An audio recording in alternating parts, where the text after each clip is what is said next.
They laughed when she walked into the charity gala wearing a borrowed black dress and shoes 2 sizes too small. The women covered their mouths and whispered. The men looked her up and down like she had wandered into the wrong building. And maybe she had, because Keisha Monroe was not supposed to be inside the most expensive ballroom in Atlanta. She was from the West Side, the part of the city people only mentioned when they were talking about crime, struggle, or survival. She had grown up in apartments where the heat barely worked in winter, where sirens were louder than lullabies, and where dreams usually died before they turned 18. But Keisha had something nobody in that ballroom expected: pride. And tonight, pride was the only thing holding her together. She had been hired to help serve drinks at the gala, but when one of the wealthy guests spilled champagne on her uniform, the event manager panicked and gave her an extra dress from backstage. "Just stand near the wall," the manager hissed. "Don't embarrass us." Keisha lifted her chin.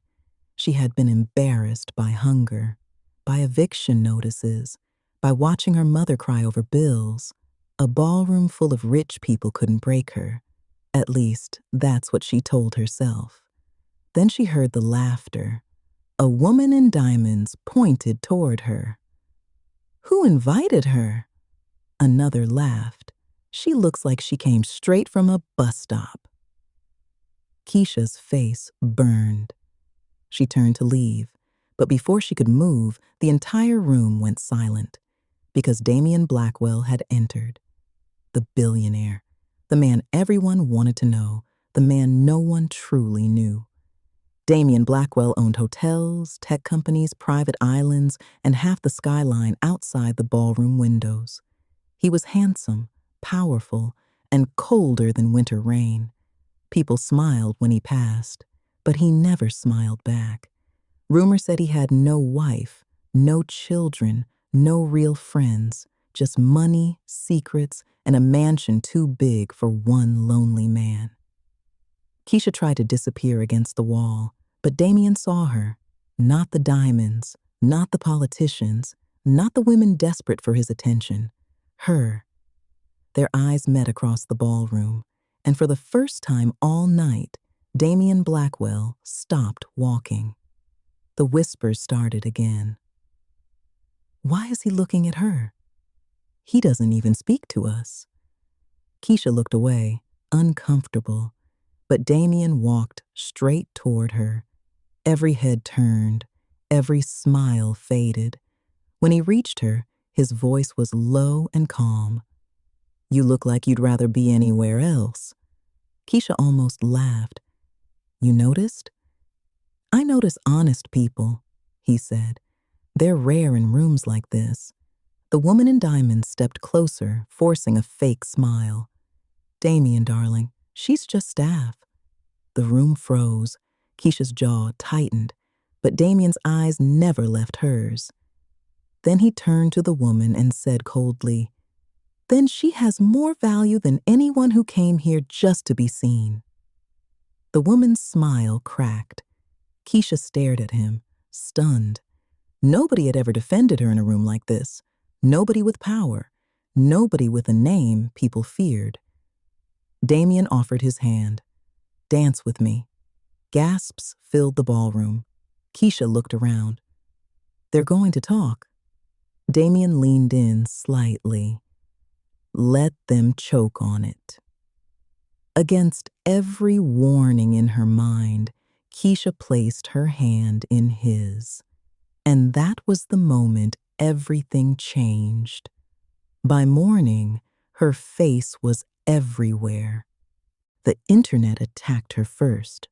Gold digger, project girl, charity case, pretty face with empty pockets. Keisha tried to ignore it, but then the threats started. Unknown numbers called her phone. Cars slowed outside her apartment. A note appeared taped to her door. "Stay away from Damian Blackwell, or your mother pays for your mistake." Keisha's hands shook as she read it. Her mother, Linda, had already been sick for months. Keisha worked 2 jobs to pay for her medicine. Now someone was using her weakness against her. She decided she would never see Damian again. But that same night, a black luxury SUV pulled up outside her building. Damian stepped out in a dark coat, his face serious. Keisha stormed toward him. "You need to leave. I know about the note." Her blood ran cold. "How?" "Because whoever sent it has been watching you." Keisha backed away. "What did you drag me into?" Damian's expression darkened. "The same thing I've been trapped in for years." He told her the truth slowly. His fortune wasn't just money, it was a battlefield. His board wanted him married to a woman named Celeste Harrington, the daughter of an old money family with powerful connections. The marriage would protect a billion-dollar merger. But Damian had refused. Celeste didn't love him. She wanted his name, his company, his empire. And now that the world had seen Damian choose Keisha, Celeste was furious. Keisha shook her head. "So I'm just a problem to them." "No," Damian said. "You're proof I still have a choice." Keisha wanted to hate him for bringing danger to her door. But when she looked into his eyes, she saw something familiar. Loneliness. Not rich loneliness, real loneliness. The kind that sits beside you in a crowded room and still makes you feel invisible. Days passed. Damian moved Keisha and her mother into one of his secure properties after another threat arrived. Keisha hated needing help.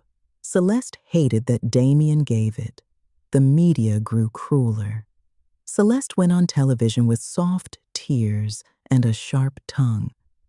"I just worry Damian is being manipulated by someone who doesn't understand his world." Keisha watched the interview from Damian's mansion, her stomach twisting. "She's calling me trash without saying the word." Damian turned off the TV. "She's afraid." "Of me?"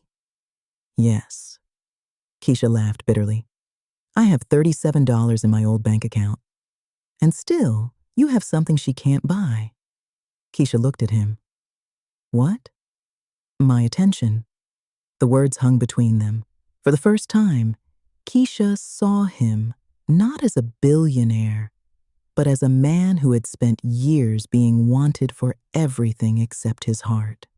But love did not come quietly. One night, Keisha found a locked room in Damian's mansion. Inside were newspaper clippings, legal files, and photos of a woman who looked painfully familiar. Her mother, younger, standing beside Damian's late father. Keisha stumbled backward. Damian found her in the doorway. His face changed instantly. "You weren't supposed to see that." Keisha's voice trembled. "What is this?" Damian stepped closer. "Keisha, why do you have pictures of my mother?" Before he could answer, his phone rang. Then hers. Then the mansion alarm screamed. Security rushed through the halls. Damian grabbed Keisha's hand. "We need to move." But Keisha yanked away. "No, tell me the truth." Damian's jaw tightened. His eyes filled with something close to shame. "My father ruined your family." Keisha froze. Years ago, Damian's father had stolen land from families on the west side to build luxury properties. Keisha's grandmother had owned one of those homes. Her family had not been poor by accident. They had been pushed there, buried there, forgotten there. And Damian had spent years secretly investigating his father's crimes, trying to repay families without exposing a scandal that could destroy thousands of jobs. Keisha slapped him, hard. "You knew who I was?" "No," he said. "Not at first." "At first?" she whispered. Damian looked broken. "I found out after the gala." Keisha backed away from him, tears burning her eyes. So while everyone laughed at the poor hood girl, you already knew your family helped make me poor. The silence was worse than any lie. Then the lights went out. A gunshot shattered the window. Damian threw Keisha to the floor as glass exploded around them. Celeste had made her move. She had hired someone to scare Keisha away, but the warning had turned into an attack. Damian covered Keisha with his body while security returned fire outside. For the first time, Keisha heard fear in his voice. Stay down. But Keisha wasn't just scared anymore. She was angry. Angry at Damian. Angry at Celeste. Angry at every person who thought poor meant powerless. The next morning, Keisha did the one thing nobody expected. She went live. No makeup, no fancy dress, just her truth. My name is Keisha Monroe. I am not a gold digger. I am not a charity case. I am the granddaughter of a woman whose home was stolen by powerful people, and I have proof. The internet exploded. Damian stood beside her. Then he released everything. The documents, the illegal contracts, the names, the money trail. By sunset, Celeste's family was under investigation. Several executives were arrested. Damian's company's stock crashed. His board turned against him. And still, he stood beside Keisha. Reporters screamed questions as they left the courthouse. Mr. Blackwell, was she worth losing billions? Damian stopped, looked at Keisha, then answered clearly. She was worth telling the truth. Months later, Keisha walked back into another ballroom. This time, she was not wearing borrowed shoes. She wore a deep emerald gown, her mother's restored land deed framed in gold, and the confidence of a woman who had survived being underestimated. The same women who once laughed now smiled nervously. Keisha smiled back, not because she forgave them, because she had outgrown them. Damian approached her quietly. His empire was smaller now, but his soul was lighter. You ready? He asked. Keisha looked around the ballroom, at the cameras, at the whispers, at the people waiting for her to fail. Then she looked at the man who had lost billions but found himself. I was born ready, she said. That night, Damian announced the creation of the Monroe Foundation, funded with the remaining Blackwell fortune to restore stolen property, build housing, and return wealth to families who had been robbed by powerful men in expensive suits. Keisha became its president. The poor hood girl they laughed at became the woman who changed the city. And Damian Blackwell, the lonely billionaire who once had everything but love, finally understood the truth. Money could build towers, but love, truth, and a woman who refused to bow could bring an empire to its knees. Would you have forgiven Damian after finding out his family was connected to Keisha's pain? Or would you have walked away? Was Damian truly protecting Keisha? Or was he hiding the truth to protect his empire? Which moment shocked you the most?